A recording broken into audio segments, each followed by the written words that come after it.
Well, I think we're live. So, ladies and gentlemen, good afternoon and welcome to the members of the Standards Committee, officers and members of the public watching on YouTube in this virtual meeting. I'm Dr. Axel Palmer and I'm the independent chair of this committee.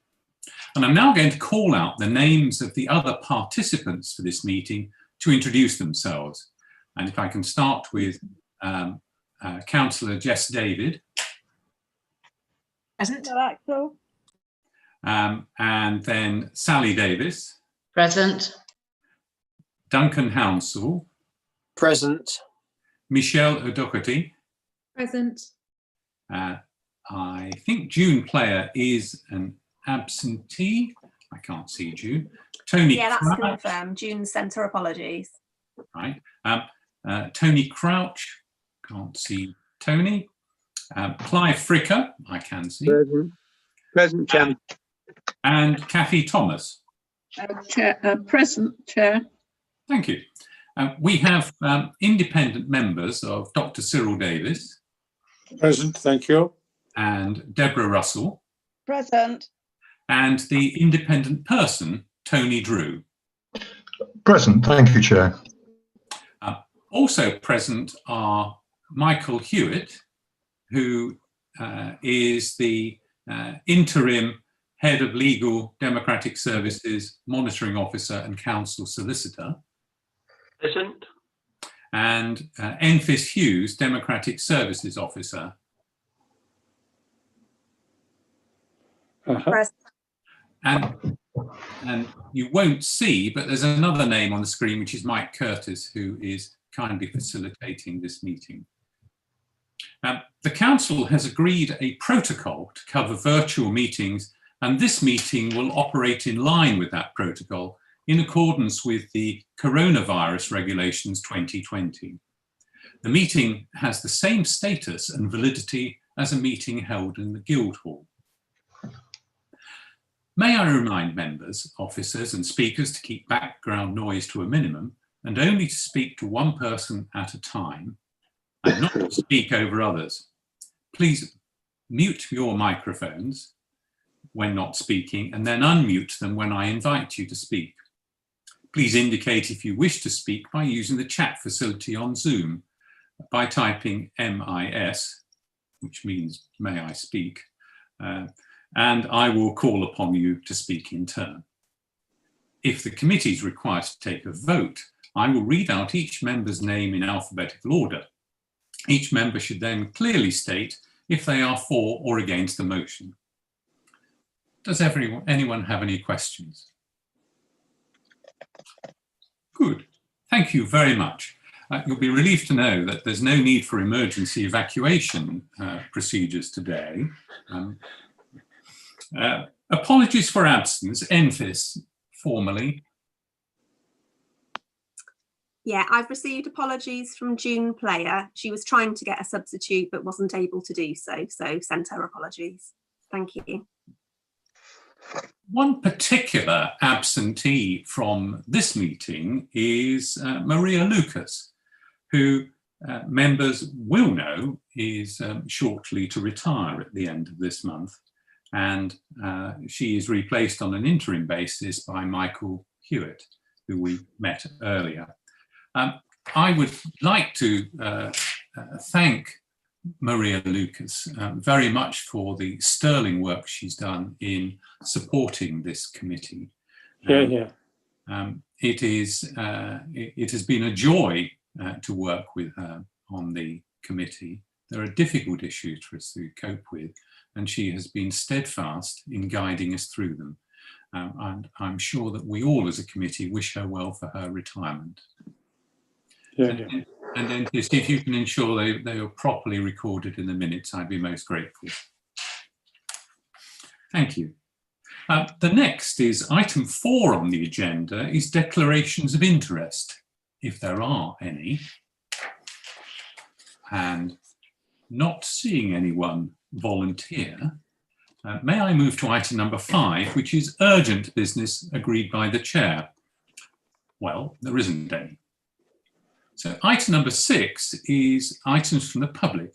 That's deputations, statements, petitions or questions. And again, there are none. So item number 7 is items from councillors and co-opted and added members relating to the general business of the committee. And again, there are none. Which then brings me to item 8, which is the minutes of the meeting on the 17th of September of this year.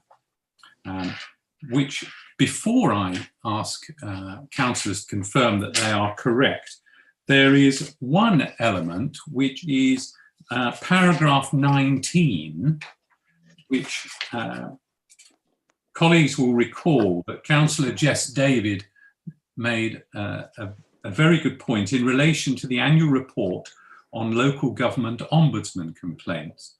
And what Jess David was suggesting is that the report itself would be of interest, she thought, to the relevant policy development and scrutiny panel for children.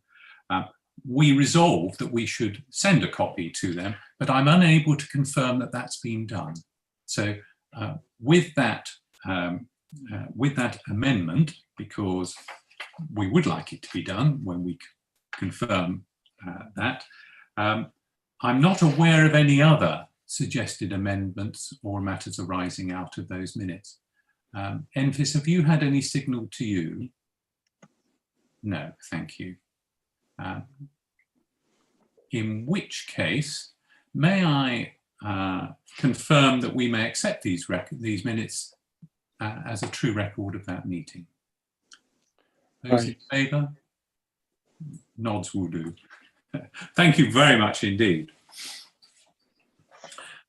Item 9 is the annual report for the Standards Committee.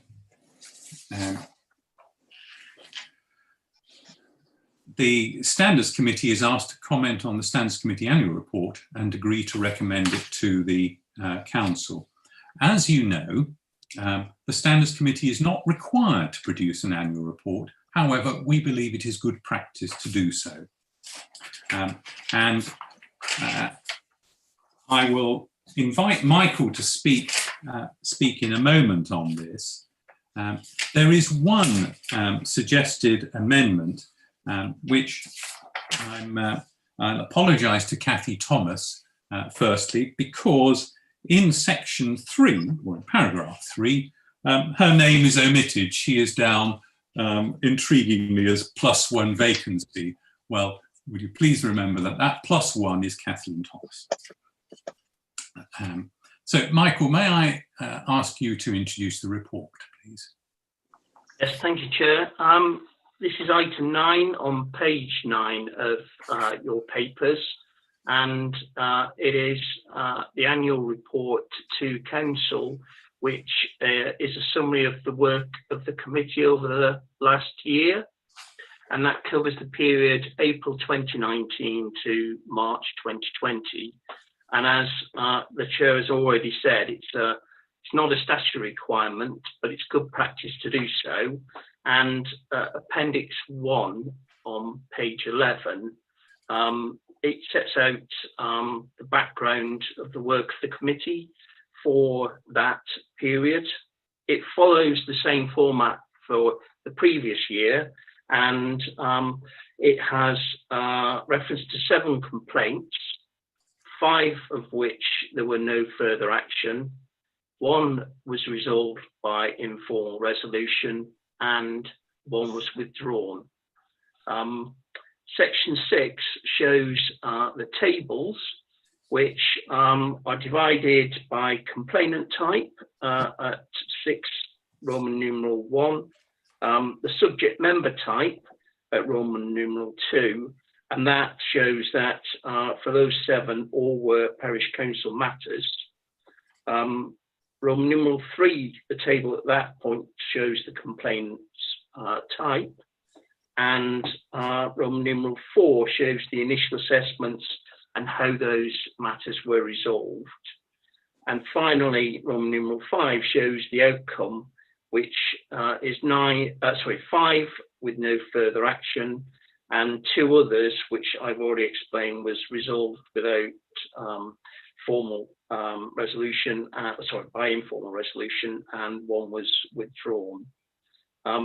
Obviously, this report is going to council, and therefore members are asked to comment on the report, and if they're satisfied with it, to agree to recommend it to council at its meeting, hopefully in January of 2021. Good. Thank you, Michael. Well, just observing the chats in order, Sally Davis, Jess David and Tony Drew would like to speak.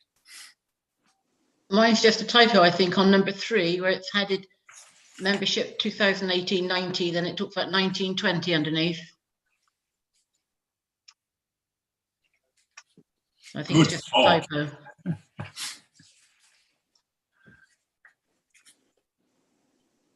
Thank you for that. Emphasis, you can make a note. Jess. Hi there. Yeah, thank you for the report. My query was just about the total numbers of complaints, and it looks like we had quite a drop in 2019-20 and compared to previous years, and I just wondered whether there was any comment on that, or is it just a matter of good behaviour? Thank you. I would say it's simply a matter of timing, because I think when we get on to the next matter, we'll find that there's been quite a number in 2020. So whether it's sort of, with COVID, people having more time to think about and actually act on certain issues, I don't know, but I suspect it's more a question of timing. So it's more the ability to deal with it within the year? No, I just think it's when people decide that they have had enough of a certain situation and want to make a complaint in relation to it. Thank you, Michael and Jess. Tony. Thank you, Chair. Yes, my query was also about the numbers. The tables say that in 2019-20 there were 7 complaints. But if we look at the spreadsheet, the separate spreadsheet, that seems to show that during that year, there were 11, not 7. So I'm just wondering if there's a discrepancy there, or if I've misunderstood something.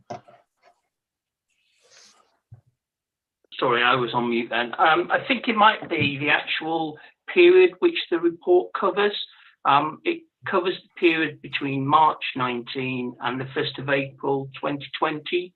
And are you considering that to be the period which you're counting for? Yes, I mean, during the calendar year there were 11, but also if you count up from April to April, there were also 11. So it looks like an anomaly. Right, so I'm looking at that table on page, just move that across, 24. Is that the table you're referring to? Sorry, I haven't got it in front of me at the moment. Let's just have a quick look. On the assessment of complaints,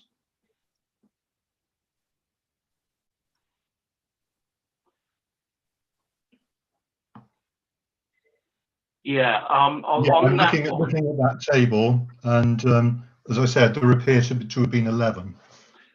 Well, I'm looking at that table on page 24 and 25, and the first one for that period is the 12th of March 19, which is 0519, 0619, and no, sorry, not 05. 0619 starts the first one in the 4th of April 19. 07 is the 9th of April. 08, 11th of June. 9 is the 24th of June, and 10 is the 1st of September. 11 is the 24th of November.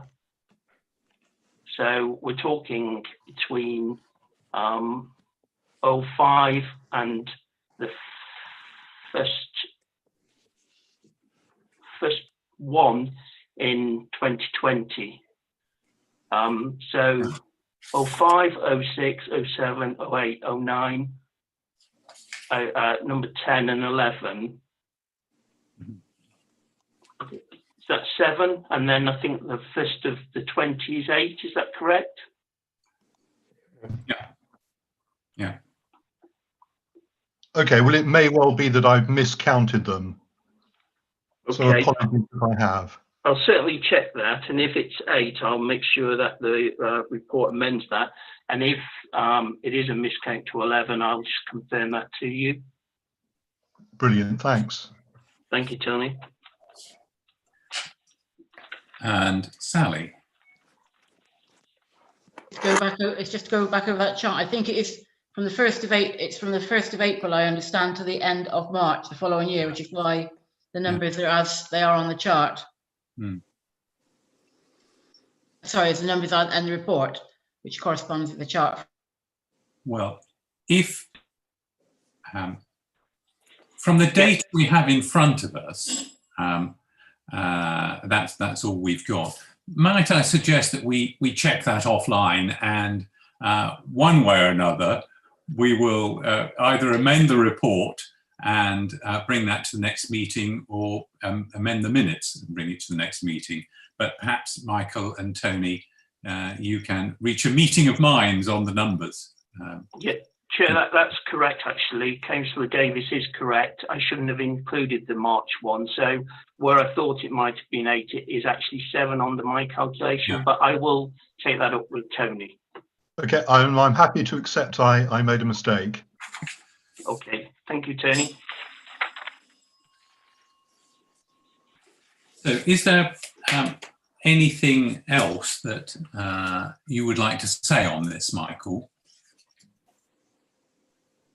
No, Chair. In which case, thank you. I wonder if any members would like to say anything about that before I ask if we can agree to recommend it to the council. Good. Well, not seeing any misses or hearing anything,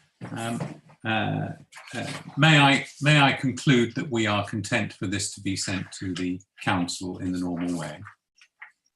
Thank you. Next, oddly enough, we've just been looking at the table. Next is item number 10, which is the report on the assessment of complaints. There is one amendment, if I can, before I ask Michael to speak on this. Page 3 of the table, and you who have this in one document might be able to tell me if this is what longer page number this is. In relation to complaint number 0820, the decision is shown as no breach / NFA, and in fact the decision should really be breach / NFA, so the word no to be deleted.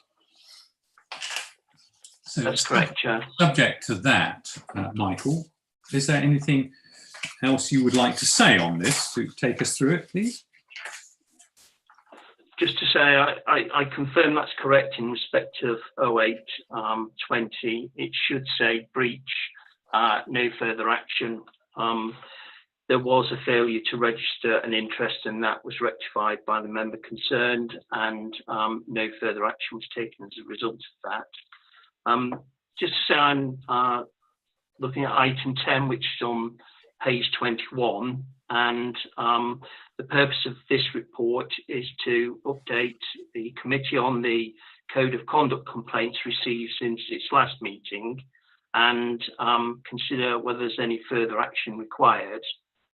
Page 25 sets out the complaints received since the last meeting in September, and we've had 4 new matters, numbers 10, 11, 12 and 13 of 2020. So in effect, there has been a flurry of complaints in the last month or two, and there are currently 5 outstanding complaints: 0, 9, 10, 11, 12 and 13. One of those complaints is a new matter regarding an existing subject member. So 9 and 10 are actually linked, they relate to the same councillor. One is a new matter from a previous complainant on a similar issue, which relates to a register of interest entry. And one is a new matter in respect of a Baines councillor. The other is a new matter in respect of a parish councillor.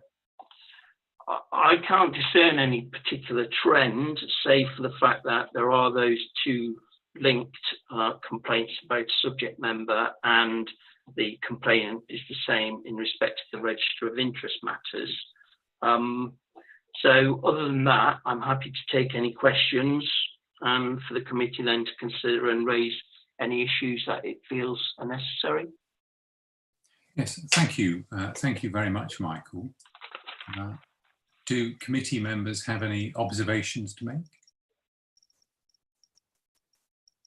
In which case, thank you very much. If we can just note this report, and we will be able to signify progress next time we meet, with luck. Next on our agenda is item 11, which is the work plan. Obviously, things have been rather difficult, as we all know, this year. And before I ask Michael to speak, one item that we did miss is we were going to have some training for us all when we're together in how to conduct oral hearings. Now, clearly, that's something that would benefit from us all being in the same room, which we're only virtually in the same room now. But so that's something that, with luck, in next year, we'll be able to get on with that pretty soon. So that's my only observation on this. Michael, you may have some others. Thank you, Chair. In respect to the work plan, obviously I'm new into the role, and I've had a chance for a brief horizon scan, and the only thing that I'm currently aware of is that the committee made representations on the Local Government Association's new model code in the year, and I know that the Local Government Association was taking that to roadshows in the autumn and was going to finalise the position and take it to its annual general meeting this year. I've checked their website and there's no current update as to when that will be, but I suspect it's something that will be on the work plan in the coming year. But other than that, I've got nothing further to raise, and I will continue horizon scanning just to see what other issues may come forward. Thank you, Michael. Of course, there would be opportunities for any of us to suggest something. So I'm not necessarily soliciting activity now, but if something occurs, then perhaps you could just let Michael or myself know, and we can see how we can include that in our work plan for future meetings. And not noticing any misses or waves, that, ladies and gentlemen, brings us to item 12 on the agenda, which is the closure of the meeting. So may I thank everyone who's watched this meeting virtually on YouTube, and especially may I thank my colleagues who've taken part and given most generously of their time, and of course to Mike Curtis for facilitating it, and to Enfys Hughes as well. Our next meeting, New Year, 19th of January, will be lovely. So may I say thank you very much, ladies and gentlemen, and good afternoon.